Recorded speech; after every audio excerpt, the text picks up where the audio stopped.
Bonjour à tous, c'est Thomas pour le groupe Autodomo. On se retrouve aujourd'hui une nouvelle fois avec la marque Aozu pour tester la caméra solaire D1 classique.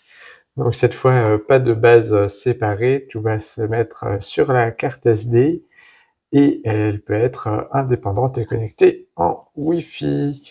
Donc au niveau du tour de boîte, on voit qu'elle est une nouvelle fois compatible Google Home. C'est toujours pas noté qu'elle est compatible Alexa, mais je pense qu'elle va l'être également. On a la référence Solar Powered Wireless Security Camera SolarCam D1 classique. Elle est toujours sans abonnement mensuel, donc ça c'est très important. Au niveau du tour de boîte, comme d'habitude, sur les côtés Aozu. Et derrière, les références, le nom, où est-ce que ça a été construit, les différents numéros pour les appeler en Angleterre, aux États-Unis, en Japon et en Allemagne, l'adresse email, toutes les informations comme ceci. Et voilà pour le tour de boîte qui est vraiment très très rapide. On se retrouve tout de suite pour le déballage. Au niveau du déballage, on a juste enlever la petite étiquette qui est ici, ouvrir comme ceci et on tombe sur la notice. On va regarder dans un premier temps la notice de la SolarCam D1 classique. On a en allemand, en anglais, en français, avec tous les éléments pour pouvoir la configurer, l'installer, les différents éléments qu'il y a dedans. On va voir que c'est assez succinct, mais tout est accroché, tout est en un par rapport aux autres qu'on a pu voir jusqu'ici. C'était un panneau solaire séparé, là il est en un seul bloc. Ça marche avec l'application Aozu une nouvelle fois. Et on a les différentes étapes pour pouvoir l'installer au bon endroit pour que ça fonctionne, etc. À l'intérieur, si on ouvre, on a notre caméra qui est d'un seul bloc, comme je vous le disais. Hop. Donc caméra avec deux petites antennes Wi-Fi. Elle bouge vraiment très très bien. On voit qu'elle va jusqu'au 90 dans ce sens-là et bouger vraiment également un tour complet dans l'autre sens. Donc on va pouvoir vraiment voir partout.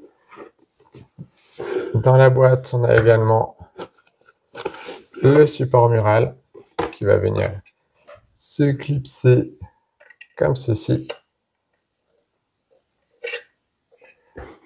On a le gabarit pour percer. On a la visserie et le câble USB-C. Et si on regarde ici, en dessous, on va voir accès à la carte SD. Au niveau de l'installation, on va venir appuyer sur le bouton Power qui se trouve juste à côté de l'emplacement pour la carte SD. On appuie quelques secondes pour l'allumer. Hello. On a le petit Hello typique d'Aozu. On voit le petit point qui clignote. Et vous voyez sur le téléphone, une fois avoir appuyé sur plus, on a directement la caméra qui est détectée. Donc on va faire ajouter. Sélectionner le Wi-Fi en 2.4 GHz. La connexion de la caméra à votre réseau Wi-Fi peut prendre un certain temps. Veuillez patienter.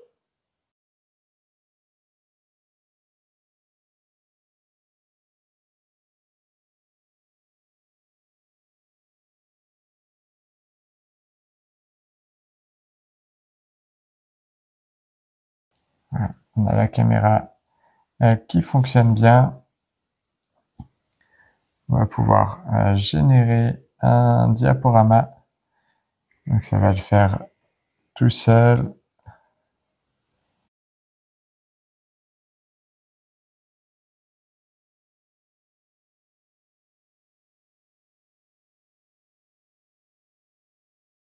On va pouvoir aussi voilà, avoir un éclairage.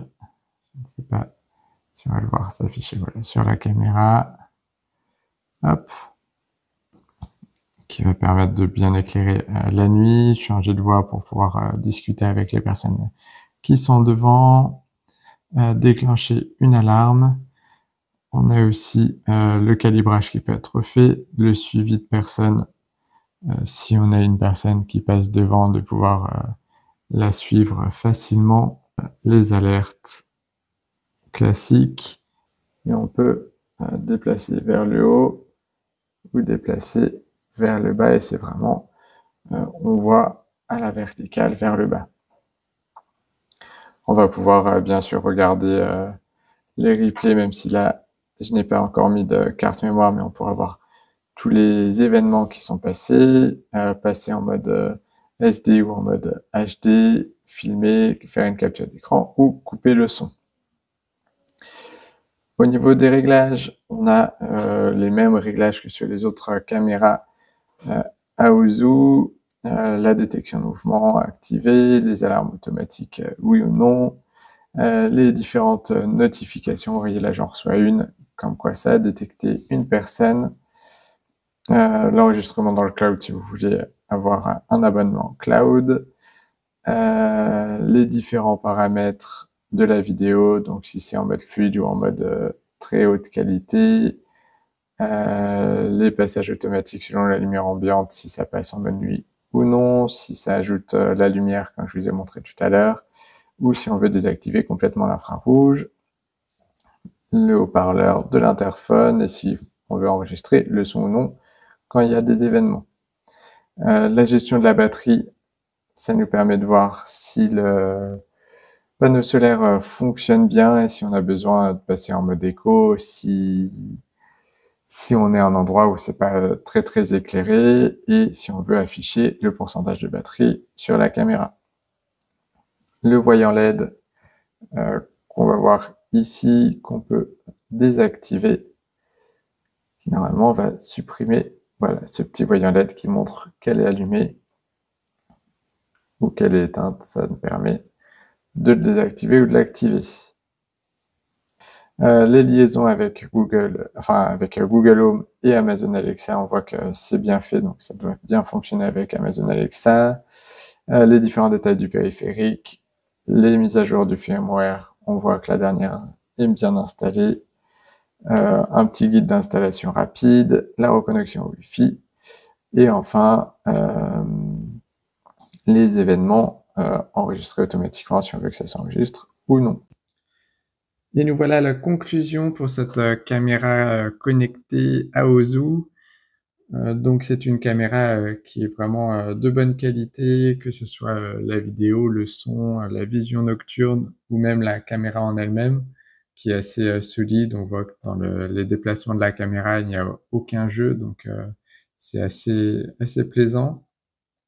Point négatif, on pourrait souligner le panneau solaire qui est complètement fixe. Ça aurait mérité peut-être de pouvoir l'orienter à gauche ou à droite, suivant les endroits où on le place. Mais si vous savez que vous pouvez l'orienter de façon optimale par rapport au soleil, il n'y a aucun souci. Deuxième petit point négatif, ça serait sur la connectivité, car il n'y a toujours pas de connectivité Home Assistant. Et au niveau de Google et d'Alexa, on peut avoir la vidéo, donc ça c'est chouette. Par contre, on peut pas faire de routine pour le moment. Je dis pour le moment car c'est possible que ça change prochainement, on ne sait jamais, ça dépend que des mises à jour.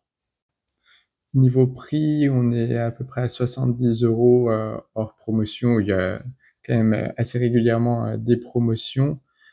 C'est assez élevé pour une caméra, mais la qualité vaut bien ce prix-là. Vous pourrez retrouver un article complet sur le site autodomo.fr et les liens vers la caméra, bien sûr, en description. Et on se retrouve très bientôt pour une prochaine vidéo.